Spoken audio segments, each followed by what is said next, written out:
Bonjour à tous. Aujourd'hui, on va parler d'un basketteur. Step back. Vous avez la piste, vous avez la ref, bien sûr que vous avez la ref.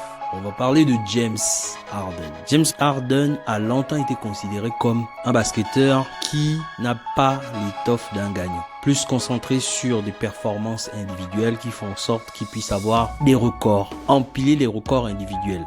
En fait, c'est le gars qu'on a toujours estampillé comme le gars trop individualiste qui ne peut pas porter une équipe vers un titre NBA, qui est juste là pour faire ses stats, ses perfs, sa technique, etc. Et ça s'illustre d'ailleurs dans les commentaires qu'il a souvent eu, notamment le commentaire qu'il a eu à avoir face à Giannis Antetokounmpo en le traitant de joueur tout droit, sans technique, sans être capable de produire du beau jeu. C'est un artiste, James Harden. Et son arrivée à Cleveland a démontré plusieurs choses, qu'il a toujours envie de gagner. Aujourd'hui, James Harden, c'est un athlète qui est accompli du point de vue récompense individuelle, mais en termes de récompense collective, c'est ce qui manque cruellement à son palmarès. Et aujourd'hui, en faisant le move de se retrouver à Cleveland, c'est la meilleure chose qui puisse lui arriver. Parce que on l'a souvent considéré comme un athlète perdu. Et s'il y a une personne qui maîtrise très bien ce qu'il fait de sa carrière, eh ben c'est bien lui, James Harden. Son transfert à Cleveland n'était pas un hasard. C'était simplement un calcul bien rodé. Alors, ne parlons pas d'ego, parlons juste des faits. Pourquoi James Harden aujourd'hui se retrouve à Cleveland? C'est parce qu'il a bien ciblé l'équipe dans laquelle il avait encore une opportunité d'atteindre la seule chose qui lui manque aujourd'hui, qui est un titre NBA. Et pour ça, Cleveland était un super candidat. En termes de concurrence interne, elle était saine parce qu'il prendrait la place d'un meneur qui a fait le chemin inverse, Darius Garland. La concurrence était claire dans le sens où il allait avoir la possibilité de jouer tel qu'il est. On dit souvent que James Harden, c'est un système à lui-même. Et le fait de se positionner à Cleveland fait en sorte qu'il aura la possibilité de sécuriser plusieurs aspects du jeu, notamment la gestion du tempo, parce que ce qui lui est demandé, ce ne sera plus de scorer 35 points par match, parce qu'à côté de lui, il a un athlète qui est là et qui va faire le job, à savoir Donovan Mitchell. Donc, c'est clair que James Harden, il a bien visé le fait d'atterrir à Cleveland. Et en plus de ça, ça a été bien mené dans le sens où, depuis le début de la saison, il s'est remis en valeur, dans le sens de tenir l'équipe des Clippers. Et au final, ça a permis de lui donner de la visibilité et d'avoir plusieurs possibilités de points de chute. Et dans ces points de chute prioritaires, Cleveland était le haut du panier. Pourquoi? Parce que c'était l'équipe qui avait vraiment besoin de ce qu'il pouvait apporter à une équipe et qui, en plus de ça, qui allait lui proposer le contrat, mine de rien, qui allait lui permettre de sécuriser des revenus sur le long terme.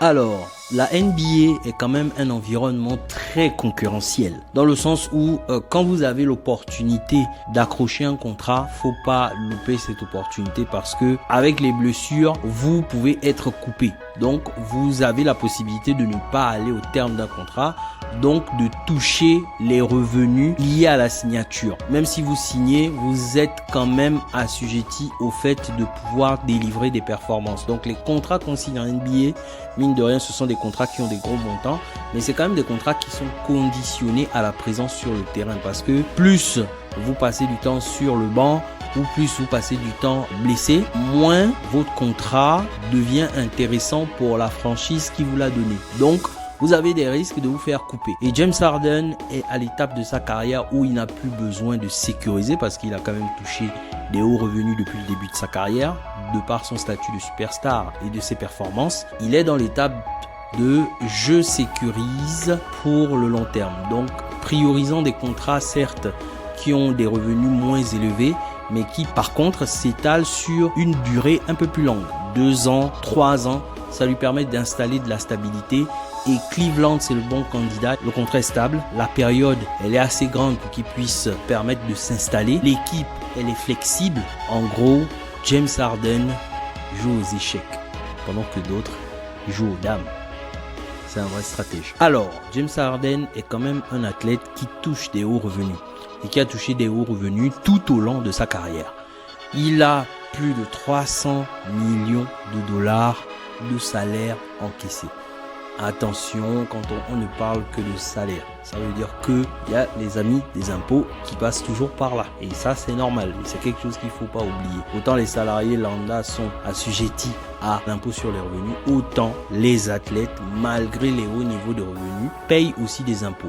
Et des hauts impôts, bien entendu. En dehors de ses revenus sur le terrain, il a aussi pas mal de revenus hors terrain. Sur ces revenus hors terrain, le sponsoring, les investissements personnels représentent ses principaux revenus hors terrain. James Harden aime le luxe. James Harden aime la nuit. C'est un gars de la fête. C'est un gars de la night. Mais il n'a jamais poussé le bouchon trop loin. C'est-à-dire, il s'est toujours maîtrisé dans le fait de pouvoir se divertir ou se détendre avec tout ce qu'il apprécie. Mais James Harden n'a jamais eu de situation qui pourrait porter préjudice à ses contrats. Donc à la fois ses contrats sur le terrain dans la NBA et ses contrats hors terrain par rapport au sponsoring et les différents investissements qu'il réalise. Donc c'est vraiment le gars qui a l'habitude de faire la fête, mais qui sait prendre une pause pour remettre les performances au bout du jour, remettre des performances pour redorer son image. Parce qu'à un moment donné, il a commencé à être plus reconnu pour ses soirées que pour ses performances sur le terrain. Ce qui a fait en sorte qu'il puisse remettre les choses dans l'ordre en remettant des performances qui font comprendre que hey les gars, je suis toujours là, je suis toujours là. Et j'assure toujours.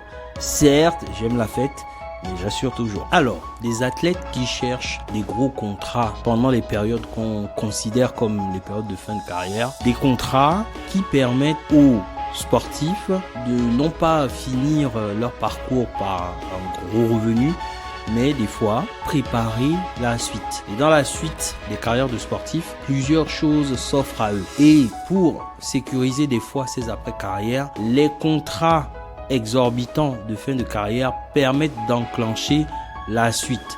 Parce que quand vous arrêtez d'être un sportif de haut niveau, surtout de ce niveau-là, il y a quand même une chute drastique au niveau des revenus qui peuvent faire en sorte que vous soyez obligé de changer votre style de vie. Et c'est très important de sécuriser aussi l'après-carrière. Les gros contrats sont un moyen de le faire parce que ça permet d'investir pour la suite. En général, très peu d'athlètes déjà qui sont en fin de carrière en capacité d'accrocher les gros contrats.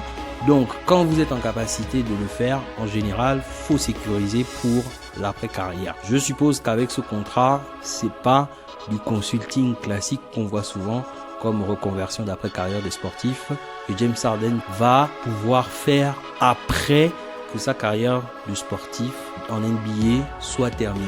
Je suis sûr qu'il a autre chose dans la tête, notamment dans l'investissement, parce qu'aujourd'hui, c'est devenu à la mode que les athlètes de haut niveau commencent à rentrer dans le rachat de structures sportives, le rachat de clubs. Michael Jordan a ouvert la voie en rachetant les Charlotte Hornets et beaucoup ont suivi.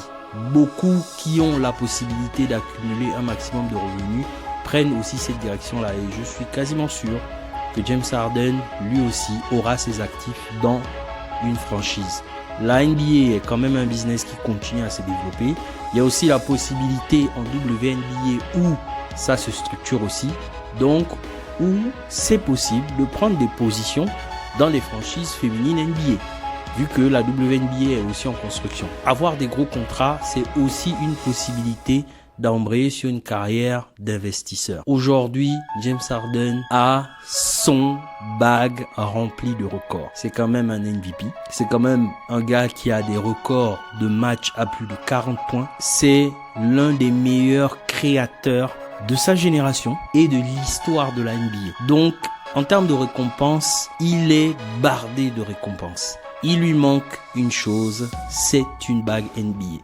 Et son chapitre avec Cleveland va peut-être lui permettre de boucler la boucle. Je m'arrête là.